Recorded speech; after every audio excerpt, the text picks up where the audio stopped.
প্রথমত হলো আওয়ামী লীগ নিষিদ্ধের প্রশ্নে তাদের অপকর্ম নিয়ে মঞ্জু ভাই যেটা বলেছেন তার কথার সঙ্গে আমি একমত এবং খুব সামান্যই বলেছেন তাদের অপকর্ম। তার অপকর্ম এত এত বেশি করেছে যে এইটা এদেশে রাজনীতি করার কোনো অধিকারই রাখে না। এটা হচ্ছে মানে যুক্তি, কিন্তু বাস্তবতা অনেক সময় ভিন্ন হয় বলে এটা অনেক বড় ভাবনা এবং পরিকল্পনার বিষয় থাকে। ৭১ সালে দেশ স্বাধীন হওয়ার পরে শেখ মুজিবুর রহমান সাধারণ ক্ষমা ঘোষণা করলো কেন? তার তো ওই সময় সে তো মহাবীর বাংলাদেশের প্রেক্ষাপটে, না করলেও পারত, কিন্তু কারো না কারো পরামর্শ ছিল বা তার উপলব্ধি ছিল যে বেশি সংখ্যক লোককে মূল স্রোতের বাইরে বিভাজনের মধ্যে ঠেলে দিলে দেশ আগানো কঠিন হতে পারে। এখন তার সঠিক হোক, তাদের পন্থী অনেকে বলে ওনার এই ক্ষমাটা ভুল হয়েছে, কিন্তু অনেকেই বলেন এই ক্ষমা দেশকে এগিয়ে নিতে সাহায্য করেছে। কিন্তু আবার জামাত সহ ধর্মভিত্তিক অনেক দলের রাজনীতিকে অনুমোদন দিল না।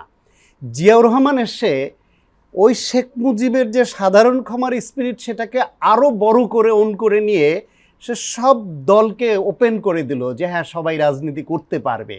সেটাও ছিল কি নতুন করে আরেক দফা ঐক্যবদ্ধ করে দেশের পক্ষে দেশকে এগিয়ে নেওয়ার জন্য সবাইকে সম্পৃক্ত করে, এবং তার সুফলও কিন্তু আমরা পেলাম। এখন আওয়ামী লীগকে আপনি নিষিদ্ধ করলেন, করার পরে তাদের যে ব্যাপক কর্মী সমর্থক আছে তাদেরকে আপনি কি কি পরিকল্পনা নিলে আপনি তাদেরকে সামলাতে পারবেন, কি কি পরিকল্পনা নিলে দেশকে ঐক্যবদ্ধভাবে এগিয়ে যেতে পারবেন। বাংলাদেশের রাজনীতি শুধু বাংলাদেশ থেকে নিয়ন্ত্রিত হয় না।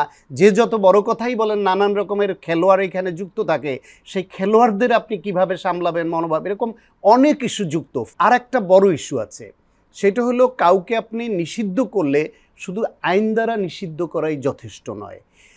তার বিপরীতে যে রাজনীতি আছে সেই রাজনীতিটা এমন হতে হবে, রাজনীতি দিয়েও আপনার তাদেরকে পরাজিত করতে হবে। মানুষ যাতে বুঝতে পারে যে আপনার রাজনীতিক জন আকাঙ্ক্ষাকে এবং দেশকে ধারণ করছে এমনভাবে যে ওই যাদের নিষিদ্ধ করেছেন তাদের নামও কারো মনে থাকবে না, মুখে নেবে না।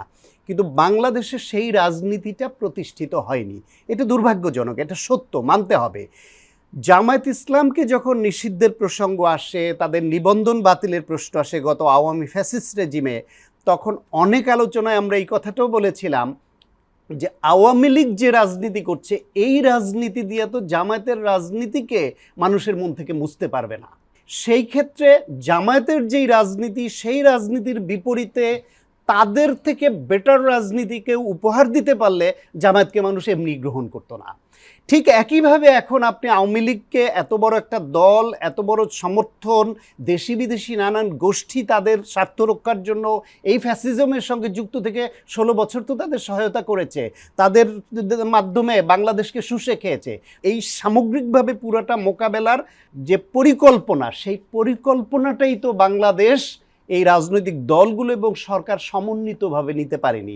যদি সমন্বিতভাবে নিতে পারে, আমি নিজেও আওয়ামী লীগ নিষিদ্ধের পক্ষে বহু কথায় বহু আলোচনায় বলেছি এবং আমি নিষিদ্ধের পক্ষে, কিন্তু হুট করে নিষিদ্ধ করে সেটা যেন হঠকারিতায় পরিণত না হয়। নিষিদ্ধ করে আপনি যদি আবার আপনার রাজনীতিকে এস্টাবলিশ করে সেই নিষিদ্ধতাকে জায়েজ করতে না পারেন, আপনি যদি আপনার রাজনীতিতে আবার পরাজিত হন, তাহলে খেসারত অনেক বড় করে দিতে হবে, সেটাও মাথায় রাখতে হবে। আওয়ামী লীগের নেতারা, এমনকি কর্মীদের মধ্যে কেউ কেউ এত অপকর্ম 16 বছরে করেছে, আপনি যদি এই মুহূর্তে তার নিবন্ধনটা বাতিল করে সরকার একমত হয়, নির্বাচন কমিশন একমত হয় এবং সব রাজনৈতিক দলগুলো একমত হয় যে ইমিডিয়েট আপকামিং যে ইলেকশন, সেই ইলেকশনে দলের নামে, মার্কার নামে ইলেকশন করার অধিকারটা আপনি স্থগিত রাখেন, যে এই গণহত্যার বিচার না হওয়া পর্যন্ত, যেহেতু তারা নির্বাচন করতে গেলে জনরোষের শিকার হবে, তারা বিভিন্ন হামলার শিকার হতে পারে, তাতে নির্বাচনী যে শৃঙ্খলা সেটা আইন শৃঙ্খলা রক্ষাকারী বাহিনী বা সরকারের নিয়ন্ত্রণের বাইরে চলে যেতে পারে। সুতরাং তাদেরকে নিবন্ধন বাতিলটা হচ্ছে বেশি গুরুত্বপূর্ণ এবং কম ঝুঁকিপূর্ণ, সেটুকু সিদ্ধান্ত অন্তত সরকার, নির্বাচন কমিশন এবং দলগুলো একমত হয়ে নেই। সে বিষয়ে তো কোনো আলোচনা নেই। আরেকটা ইস্যু, সেটা হচ্ছে যারা অপরাধ করেছে 16 বছর ধরে তাদেরকে আপনি দ্রুততম সময়ের মধ্যে বিচারের আওতায় আনবেন।